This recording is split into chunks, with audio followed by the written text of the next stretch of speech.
हमरे भोले जी के मंदिर में होला बड़ी भीड़। हमरे भोले जी के मंदिर में होला बड़ी भीड़।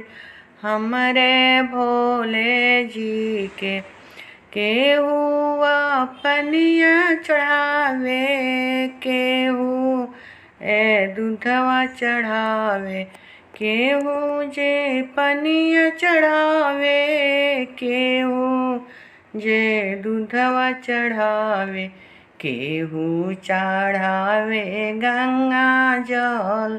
हमरे भोले जी के केहू चढ़ावे गंगा जल। हमरे भोले जी के मंदिलवा बड़ा भीड़। हमरे भोले जी के मंदिलवा बड़ा भीड़। हमरे भोले जी के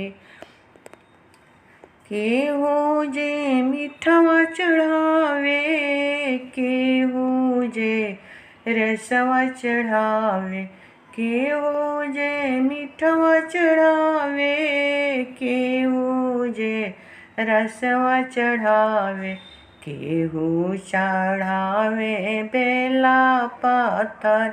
हमरे भोले जी के केहू चढ़ावे बेला पत्थर। हमरे भोले जी के मंदिलवा बड़े भीड़।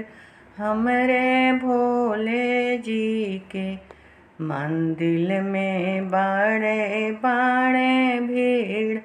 हमरे भोले जी के केहू जे केरवा चढ़ावे, केहू जे सेउआ चढ़ावे, केहू जे केरवा चढ़ावे, केहू जे सेउआ चढ़ावे, केहू नहलावे घिउआ से।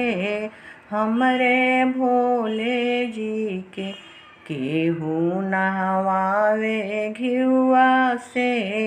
हमरे भोले जी के मंदिर में बड़ा बड़े भीड़।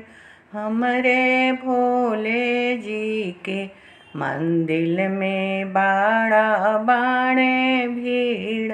हमरे भोले जी के केहू काजू चढ़ावे, केहू जे किशमिश चढ़ावे, केहू जे काजू चढ़ावे, केहू जे किशमिश चढ़ावे, केहू चढ़ावे बेला पत्थर। हमरे भोले जी के केहू चढ़ावे बेला पत्थर। हमरे भोले जी के मंदिर में बड़ा बड़े भीड़। हमरे भोले जी के मंदिर में बड़ा बड़े भीड़। हमरे भोले जी के केहू चढ़ावे भंगिया दे। हमरे भोले जी के मंदिर में बड़ा बड़े भीड़। हमरे भोले जी के केहू जे पुड़िया चढ़ावे, केहू जे हलुआ चढ़ावे, केहू जे पुड़िया चढ़ावे, केहू जे हलुआ चढ़ावे, केहू चढ़ावे भंगिया पत्ता। हमरे भोले जी के केहू चढ़ावे भंगिया पत्ता। हमरे भोले जी के मंदिर में बड़ा बड़े भीड़।